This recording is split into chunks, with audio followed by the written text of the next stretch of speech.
시청자 여러분 안녕하십니까? BOA 뉴스투데이 시작합니다. 로이드 오스틴 미국 국방장관은 북한이 미국 본토 타격 역량을 갖추겠다는 야망을 갖고 핵과 탄도미사일 프로그램 개발을 지속하고 있다고 지적했습니다. 오스틴 장관은 그러면서 새 국방 예산은 중국뿐 아니라 북한과 이란에도 초점을 맞춰 마련했다고 밝혔습니다. 첫 소식 이조은 기자가 보도합니다.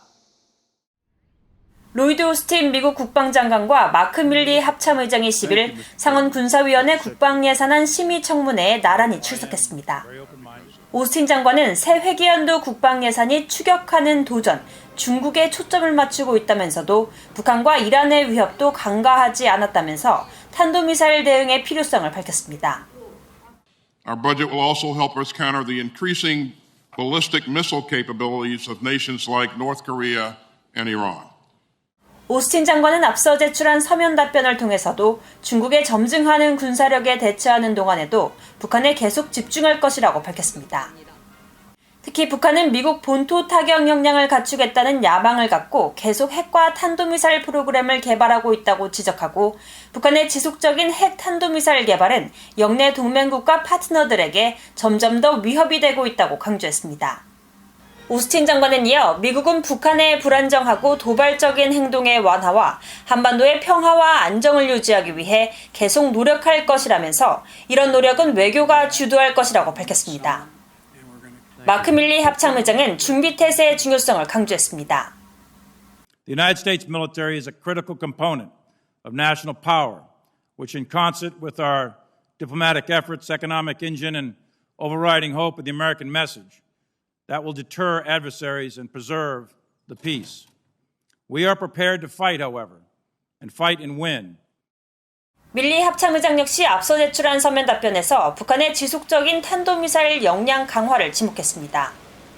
북한은 인도태평양 전역의 동맹국가 파트너뿐 아니라 미국 본토에 실제 위험을 줄 기술적 능력을 보유하고 있다면서 북한은 가장 취약한 주민들을 희생시키고 한반도 평화를 훼손해가며 군사적 역량에 초점을 맞추는데 절제의 징후를 보이지 않고 있다는 겁니다. 군사적 준비태세를 강조한 밀리 의장은 다만 힘은 항상 우리의 목표를 달성한 다른 수단이 소진됐을 때 마지막 수단이 되어야 한다고 강조했습니다. BOA 뉴스 이존입니다. 북한은 유엔이 금지하고 있는 핵과 탄도미사일 프로그램과 관련한 국제적 의무와 약속을 완전히 준수해야 하며 유엔 회원국들은 안보리 결의에 따라 완전한 대북 제재 이행과 북한의 제재 회피 방지 조치가 중요하다고 에드워드 카누엘 빈주재 미국 국제기구 대표부 대사 대리가 밝혔습니다. 카누엘 대사 대리는 9일 국제원자력기구 IAEA 정기이사회 나흘째 회의에서 밝힌 성명을 통해 북한은 유엔이 금지하고 있는 핵과 탄도미사일 프로그램과 관련한 국제적 의무와 약속을 완전히 준수해야 하며 유엔 회원국들은 안보리 결의에 따라 완전한 대북 제재 이행과 제재 회피 방지 조치가 중요하다고 강조했습니다.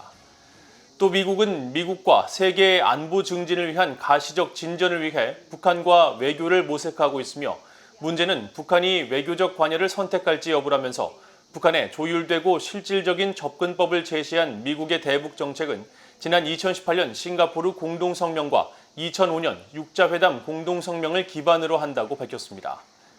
유럽연합 EU도 성명을 통해 북한은 유엔 안보리 결의에 따라 완전하고 검증 가능하며 되돌릴 수 없는 비핵화를 위한 구체적인 조치를 해야 한다고 밝히고 북한은 핵과 미사일 실험 유예를 유지해야 하며 핵 확산 금지 조약 복귀와 국제 원자력기구 IAEA의 포괄적 세이프가드 협정에 따른 의무를 이행해야 한다고 강조했습니다. 미국 정부와 국제노동기구 ILO 국제인권단체가 오는 12일 세계 아동노동 반대의 날을 앞두고 북한 어린이들의 노동 문제에 대해 큰 우려를 나타냈습니다. 국무부 관계자는 특히 북한 정권의 노동권 위반 행위 등에 대한 책임 추궁을 위해 동반국들과 협력하고 있다고 밝혔습니다. 김영권 기자가 보도합니다. 북한 정권이 관광상품으로 외화벌이에 활용하는 집단체조는 어린이들을 대규모로 동원한 노동 착취란 비판이 끊이질 않습니다. 벽돌과 시멘트 생산, 농업 분야에 강제 동원되는 북한 어린이들의 노동 착취도 국제사회에서 지속적으로 지적돼 왔습니다.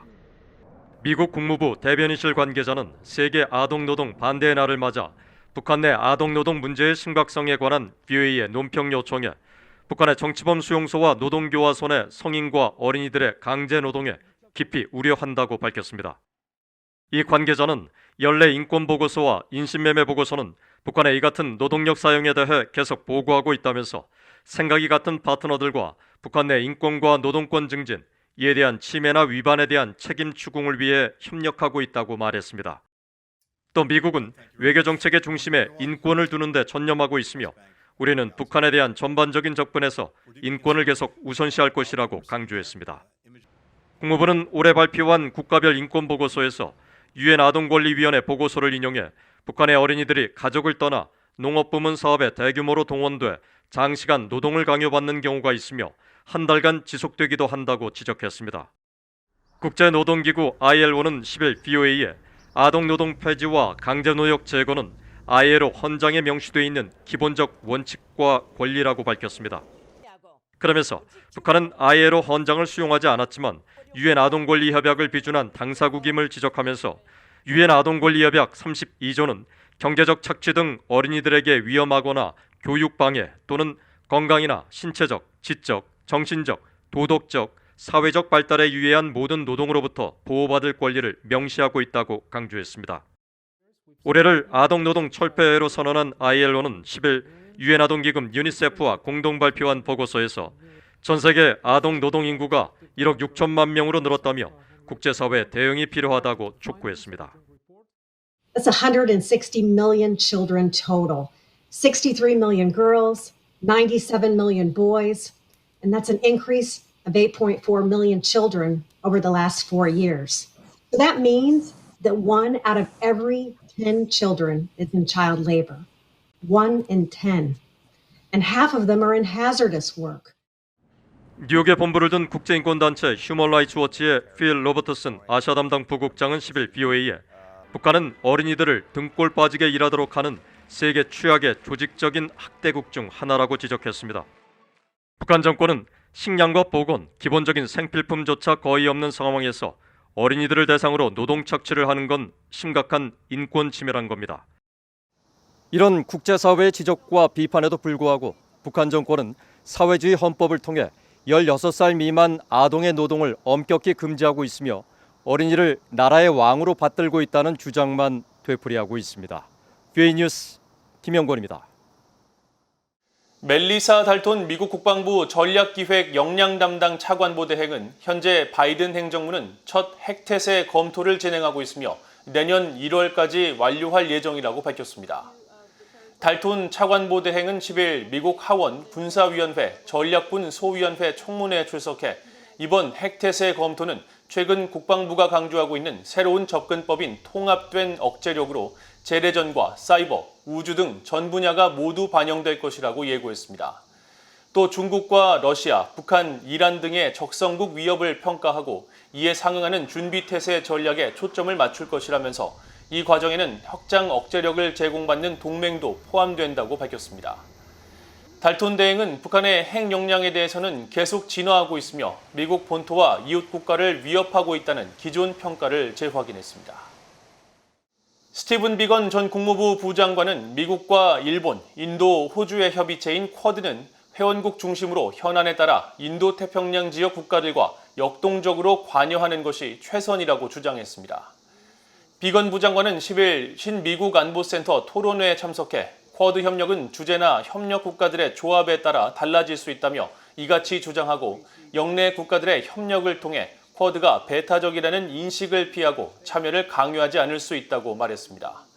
또 쿼드를 확대해 참여국을 늘리려는 시도는 역효과를 낳고 실패할 것이라고 전망하면서 트럼프 행정부 당시 쿼드에 새로운 활력을 불어넣었지만 가장 큰 도전은 참여국 네 나라가 협의체의 규모와 정규화 같은 중요한 사안에 대해 생각이 완전히 일치하지 않는 점이라고 지적했습니다.